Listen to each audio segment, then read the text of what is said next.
यार आज हम देखेंगे कैडेंस एल्गोरिदम। जो कैडेंस एल्गोरिदम है ये ना एक डायनेमिक प्रोग्रामिंग का एल्गोरिदम है जो कि यूज़ होता है मैक्सिमम सम ऑफ सब एरे निकालने का ऑफ गिवन एरे। मान लो कि कोई एरे दे रखा है 1 2 3 -2 और -5। तो इसके ना मैक्सिमम सम निकालना है। सम जो होना चाहिए वो मैक्सिमम होना चाहिए और सब एरे का। ठीक है, सब एरे सिंगल एलिमेंट का भी को भी बोल सकते हैं हम, दो एलिमेंट को भी सब एरे बोल सकते हैं, तीन को भी बोल सकते हैं और सबको भी बोल सकते हैं। तो अगर मैं सबको सब एरे कह रहा हूँ और सबको मैं जोड़ दूँ तो 1 + 2 3 हो गए, 3 + 3 6 हो गए, 6 - 2 हो गए 4, 4 - 5 हो गया -1। तो ये मैक्सिमम सम नहीं हुआ। अगर मैं वन को सिर्फ वन को लूँ तो वो भी -1 से बड़ा है, सिर्फ टू को लूँ तो वो भी -1 से बड़ा है, थ्री को लूँ वो भी -1 से बड़ा है। तो जो मैक्सिमम सम होगा इसमें वो 1 2 3 एक सब एरे है उसका सम यानी कि 6 वो आ जाएगा मैक्सिमम सम। तो जो कैडेंस एल्गोरिदम होता है वो मैक्सिमम सम निकालने के लिए ना वो उसमें काम आ जाता है। किसी भी एरे के सब एरे को अगर मैक्सिमम सम निकालना है तो ये डायनेमिक प्रॉब्लम को सॉल्व करने के लिए काम आता है। और इसमें क्या होता है कि ये ना आइट्रेट करते हैं हम एरे को। एट यहाँ से हम एरे को आइट्रेट करेंगे, यहाँ से। और ना इसका जो ट्रिक है वो ट्रिक होता है मैक्स सो फार का। मैक्स सो फार ये ना, ये जैसे कि हम पहले वन ले लेंगे एलिमेंट। इसको थोड़ा सा नीचे ले जाते हैं। पहले तो हम इसमें ना मैं फिर से एरे लिख देता हूँ। एरे का था हमारा 1 2 3 -2 और -5। तो ना कैडेंस एल्गोरिदम में क्या होता है कि एरे को आइट्रेट करता है और ना एक वेरिएबल मेंटेन करके रखता है जिसका नाम है मैक्स सो फार। ये सिर्फ मैक्स सम निकालने की मैं बात कर रहा हूँ। ये और भी ये जो एल्गोरिदम है ना और भी जगह पर यूज हो जाता है कि for example max max product multiplication यानी कि प्रोडक्ट यानी कि ऑफ सब एरे, या फिर मिनिमम निकालना हो तो मिनिमम सम ऑफ सब एरे का मिनिमम सम वो भी निकालने के काम आ जाता है। और अगर मान लो कि जो हमारा एरे है ये सर्कुलर होता, यहाँ से जुड़ के ना यहाँ पे जुड़ा होता, तो उस केस में भी मैक्सिमम क्या बन सकता है, तो उसके भी काम आ सकता, वो भी निकालने के काम आ सकता है। फॉर एग्जांपल -5 के आगे ना मान लो कि 2 होता, तो हम लोग सिर्फ इतना ही नहीं जोड़ते, हम इस 2 को भी जोड़ लेते अगर ये सर्कुलर होता तो। लेकिन क्योंकि ये सर्कुलर नहीं है, सीधा सीधा जोड़ना है, तो हम 1 2 3 को ही जोड़ पाएंगे। -2 और -5 को हम जो लगातार है ना कंटिन्यूअस, उनको हमें जोड़ के निकालना है। ठीक है। अब अगर मैं इसको थोड़ा सा ना और इसमें वैरायटी बनाऊं तो एक वैरायटी ये भी बन जाएगी कि 1 2 3 -2 और +5।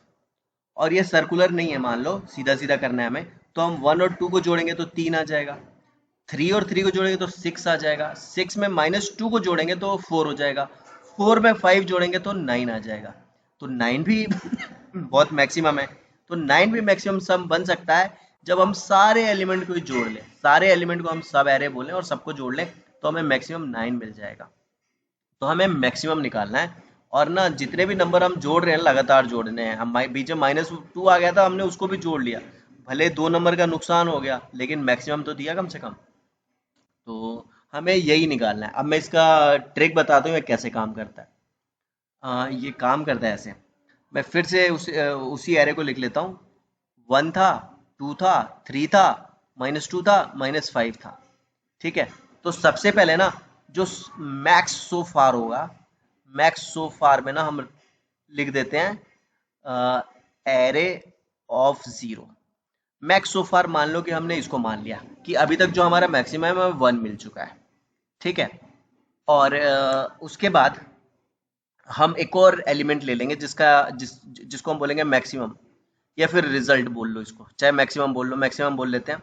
और ना इस मैक्सिमम की वैल्यू हम इनिशियलाइज कर देंगे किससे, इंटीजर के मिनिमम वैल्यू से, डॉट मिन वैल्यू से, मिन वैल्यू से।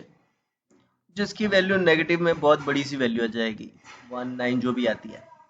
उसके बाद ना इस मैक्स को इस मैक्स सो फार से कंपेयर करेंगे और जो भी बड़ा आएगा उसको मैक्स में डाल देंगे। For example max equals to math dot max, और इसमें मैक्स को रखेंगे जो कि बहुत ही नेगेटिव नंबर है क्योंकि इंटीजर का मिनिमम वैल्यू लिया है हमने, और दूसरा रख लेंगे max so far, max so फार।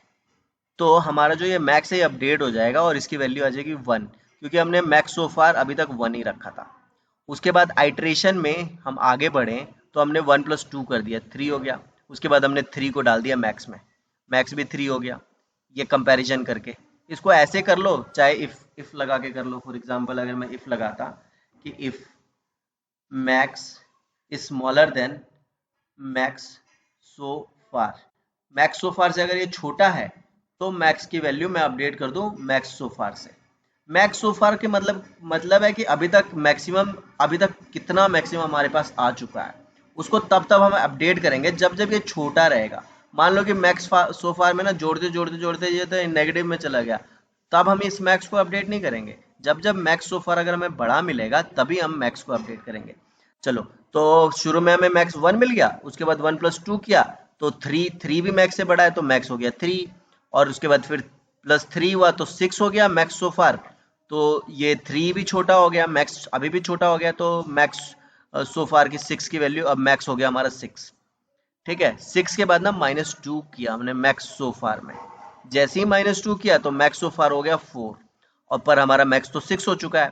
तो ये ना इस इफ ब्लॉक में बैठेगा ही नहीं क्योंकि मैक्स बड़ा है मैक्स सो फार से, तो ये मैक्स का वैल्यू 6 का 6 ही रहेगा बचा हुआ, अपडेट नहीं होगा हमने अगर ये कंडीशन लगाया तो।